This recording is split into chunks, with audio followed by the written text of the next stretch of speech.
नमस्कार दर्शकों, मैं पंडित हितेश शास्त्री आप सभी का आपकी अपनी इस यूट्यूब चैनल पर फिर से स्वागत करता हूँ। जन्माष्टमी का पर्व कल है। आज हम बात करेंगे परमात्मा श्री कृष्ण की कृपा प्राप्त करके हम अपनी मनोकामना कैसे पूर्ण कर सकते हैं, कैसे सिद्ध कर सकते हैं। बहुत ही अद्भुत उपाय आपके लिए लेकर मैं आया हूं।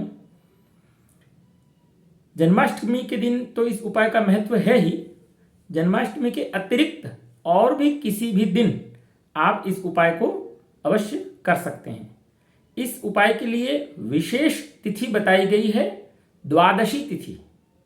एकादशी के दूसरे दिन जो द्वादशी तिथि होती है, वे तिथि इस उपाय के लिए विशेष उत्तम बताई गई है। और जन्माष्टमी तो है ही है। तो आपको आपके घर के मंदिर में भगवान श्री कृष्ण का जो भी चित्र मिल जाए, अथवा आपके घर के अंदर छोटे से लड्डू गोपाल हैं मूर्ति के स्वरूप में, तो वो भी चलेंगे। किसी के घर में यदि भगवान का स्वरूप नहीं है, लड्डू गोपाल की मूर्ति वगैरह नहीं है, तो वे भगवान की छवि भी ले सकते हैं, भगवान का चित्र भी ले सकते हैं। भगवान श्री कृष्ण का चित्र लीजिए और अष्टमी तिथि यानी जन्माष्टमी के दिन, अथवा आप जन्माष्टमी के अतिरिक्त और किसी दिन इस उपाय को कर रहे हैं, तो एकादशी के दूसरे दिन द्वादशी के दिन आपको अपने घर के मंदिर में सुबह के समय करें, अन्य दिन कर रहे हैं तो, अगर जन्माष्टमी के दिन कर रहे हैं तो रात को 12 बजे करें। आपको अपने घर के मंदिर में लड्डू गोपाल की मूर्ति अथवा भगवान श्री कृष्ण की छवि अथवा अर्थात चित्र, उसको अपने सामने रखना है। एक घी का दीपक प्रज्वलित करना है भगवान श्री कृष्ण का स्मरण करते हुए, और एक छोटी सी कटोरी में आपको बासमती चावल जो होते हैं, जिसके दाने बहुत लंबे होते हैं, ऐसे अच्छी क्वालिटी के बासमती चावल 108 दाने लेने हैं। 108 चावल के दाने लेकर के आपको भगवान श्री कृष्ण को अपनी मनोकामना स्पष्ट शब्दों में निवेदित कर देनी है। अपनी मनोकामना भगवान को कहने के बाद 108 दाने में से एक एक दाना लेते हुए भगवान लड्डू गोपाल के चरणों में, भगवान लड्डू गोपाल के सन्मुख, उनके सामने एक एक दाना किसी एक और कटोरी में छोड़ते जाइए। एक और खाली कटोरी ले लीजिए या कुछ पात्र ले लीजिए, उसमें वे दाने छोड़ते जाइए।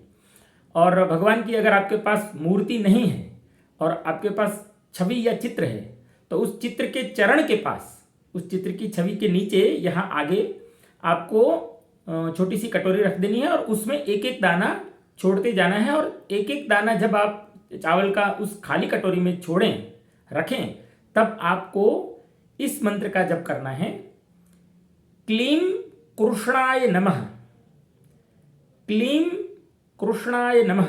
इस मंत्र का एक बार जप करते हुए एक दाना छोड़ना है, दूसरी बार जप करना है, दूसरा दाना छोड़ना है। इस प्रकार से 108 चावल के दाने भगवान श्री कृष्ण को समर्पित करने हैं और क्लीं कृष्णाय नमः इस मंत्र का जप करना है। कृष्णाय नहीं बोलना है, कृष्णाय ऐसे बोलना है। तो इस प्रकार से मंत्र का जप करते हुए 108 दाने भगवान के चरणों में समर्पित कीजिए। 108 दाने समर्पित होने के बाद 3 पत्ते तुलसी के, 3 अखंड तुलसी के पत्ते लेने हैं और उन पत्तों को भी उस चावल के, उन सभी चावलों के ऊपर बारी बारी से इसी मंत्र का उच्चारण करते हुए छोड़ देने हैं, भगवान को निवेदित कर देने हैं।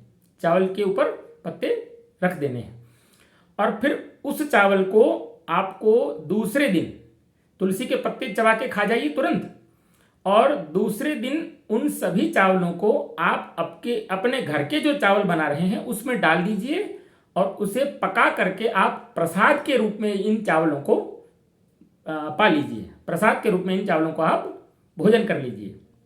ये जन्माष्टमी के दिन यदि एक बार करते हैं तो बहुत चमत्कारिक और अद्भुत इसका प्रभाव होता है।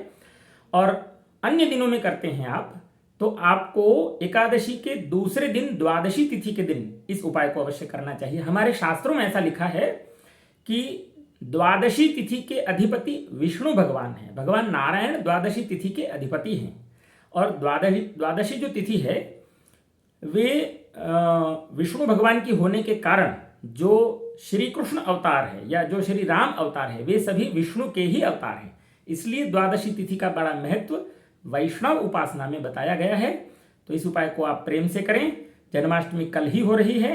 आप इस उपाय को करके अपनी मनोकामनाओं को पूर्ण करें और लाभान्वित हों, यही शुभकामना है।